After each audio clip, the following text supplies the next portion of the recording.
In Sydney, at the Bradley Heads fortification near Mosman, there are a number of 68-pounder guns that are mounted on transversing platforms that overlook Sydney Harbor. It was a small defensive battery that was used to form part of the original defense system of Sydney Harbor.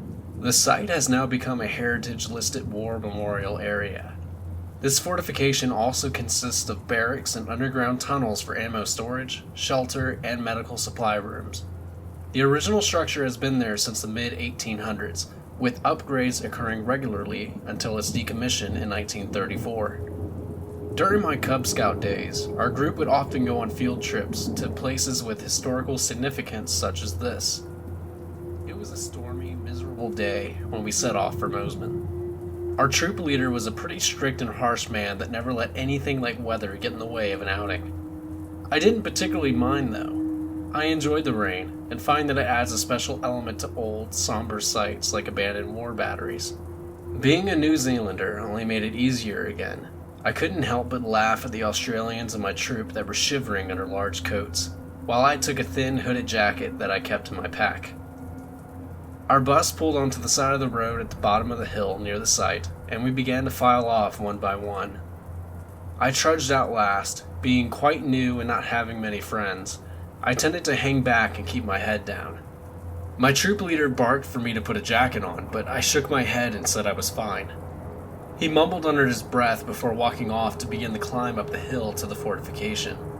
It was a good thing that he did not force me, as I would need the jacket dry later on. We set off up after him, single file with me bringing up the rear. The lightning and thunder were making everyone in the line jump in fright. It was amusing to watch them all twitch in unison. The rain began to get heavier and heavier as we walked. The color of the surrounding environment washed out to a dull gray as a result. My ears began to be filled with a dull, low hum only occasionally broken by a loud thunderclap or overheard complaint made by one of the other troop members. They all noticed it too. Many of them began to slap their ears in a vain attempt to get them unblocked. It didn't take long to reach the fort, and we all split up into groups to go and have a look around. I was put into a group with two other boys that I got along with fairly well, John and Michael. We simply did not know each other all that well yet. The other groups made their way straight for the guns and began to climb on top of them, yelling and making a racket that distracted the troop leader. I wasn't interested in trying to look at weaponry while people were climbing around on it, as I enjoy inspecting things up close to see how well they were put together.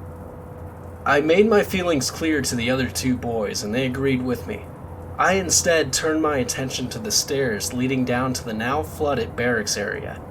It didn't look at all inviting, but that just made me want to investigate even more.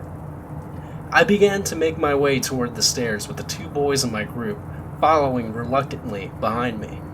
I could hear one of them muttering, "No way I'm going in there." "Are you?" "No way, man," the other replied. "Looks haunted or something, hey?" I chuckled, although I was feeling a little nervous myself. The hum was getting worse the closer we got to the entrance of the tunnel.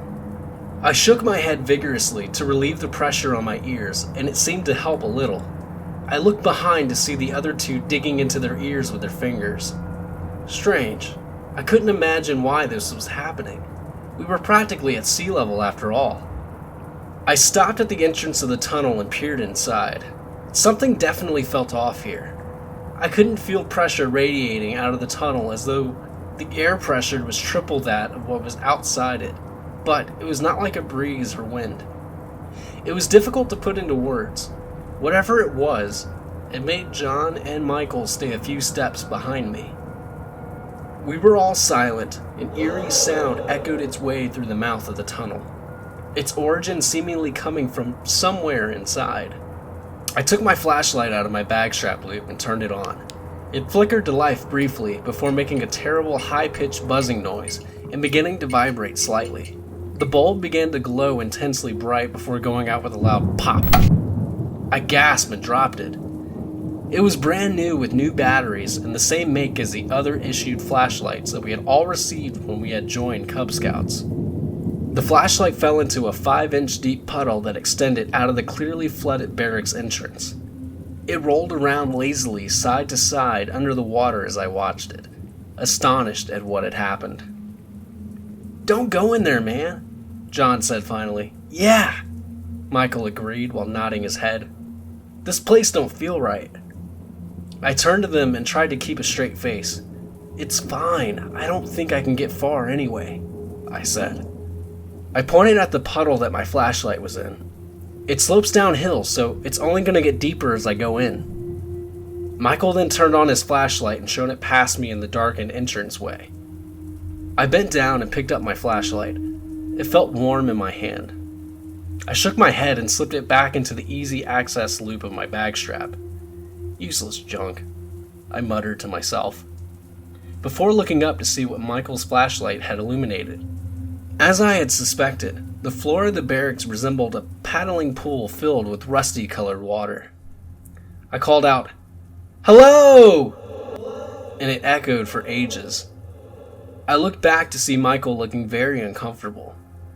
John laughed and picked up a nearby rock before hurling it through the entranceway. The rock splashed and we all laughed. Michael looked as though he had started to relax. They both began to pick up rocks and throw them. I stepped back so that way I wouldn't get hit and searched around for my own rock to throw. I then remembered that I had found a few rocks that I keep in my pack, as my mother was a geologist and liked me bringing them home from bushwalks. These were ones that my mom had deemed unusable or already had, and I simply hadn't taken them out yet. I swung my pack around to my front and opened the front pocket, diving my hand in, grabbing the first thing that I found and flinging my arm up and back before hurling it as hard as I could into the tunnel. "Oh no," I thought, fear coming on rapidly as I realized that I had in fact thrown my set of house keys instead of a rock. I heard an audible thud of the keys hitting a wall before a couple of loud splashes straight afterward.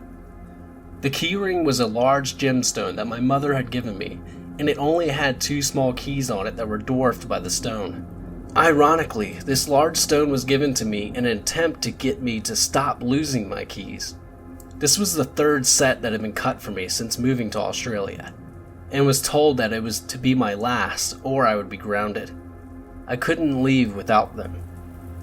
"Michael!" I yelled over the now howling wind. He and John stopped throwing rocks to look at me. I could hear the troop leader yelling to round us up as the weather was only getting worse, the thunder and lightning becoming more frequent with every passing minute. "Give me your light," I yelled, stepping toward him with my arm outstretched. He handed it over and I turned around to walk back toward the entrance. "What are you doing?" they both asked at the same time. I didn't turn around but just yelled back, "I threw my damn keys in there!" I did not hesitate long before stepping inside. The water instantly soaked my shoes and socks. The noise from the storm and wind died down to about 10% of its original volume. I shivered and peered around with the beam of the flashlight, looking for a glint of the gemstone or keys. I shuffled further inside, not wanting to take steps as splashing would drench the rest of my clothes more. The noise from outside was almost non-existent now, with the dull hum and pressure now returning worse than ever. I cussed loudly and bent down to run my hands through the water as I stepped further and further inside. The flashlight began to blink and dim momentarily every few moments before coming back to life. I began to become frantic, wanting to just get my keys and get out as soon as I could. I had walked in quite deeply at this point, not having to round a corner before the flashlight suddenly turned off. My eyes, now adjusted to its light, meant that it was now pitch black. I cussed again, louder this time, and turned the flashlight off and on. Nothing. The pressure on my ears increased again, and I doubled over in pain, holding my ears with both of my hands and wincing in pain. I could hear my pulse thumping in my ear canal, getting louder and louder, faster and faster, until all of a sudden it stopped. I let my hands off my ears and let out a few trembling breaths before I heard it, right in my ear. A whisper, but loud enough to be easily discernible. "Hello." And then my foot was grabbed harshly by an unseen force. It felt like being in a vice. It felt like it had claws. Its power and force was so frightening. I couldn't move at all, and a coldness began to creep up the now captive leg. Before I could even yell out, I fell and my ankle twisted. The water was so cold, unnaturally cold, as if it should have been frozen. I'll never forget that feeling. I had been walking up through it before, and it had not been this cold. I was half submerged and came up spluttering. As I raised my head, I heard the same voice from before echo softly, "Hello." The grip of my foot finally relaxed, and I struggled up to my feet, gripping my arms with my hands and shivering loudly, half from fear and the other half from the cold. I turned around and made my way around the corner to the entrance of the tunnel as fast as I could with my now sprained ankle. I could have sworn that I felt a slight push on my back as I hastily exited. I turned around to look and gasped when I saw my house keys in the spot where I dropped my flashlight earlier. I had seen them sail out of my hand and heard them hit a wall inside the barracks. How could they have possibly ended up back here? This was still stagnant water that, if anything, was flowing into and not out of the barracks. I looked up one more time into the dark void of the tunnel entrance and bent down to scoop my keys from the water. John and Michael hurried over to ask what had happened, putting their arms around me and helping me back to the rest of the troop. "Just don't go in there," I replied shakily. "We told you not to," John replied, his voice sympathetic. Michael stayed silent but helped me down the hill to the bus, where the remainder of our troop was congregated.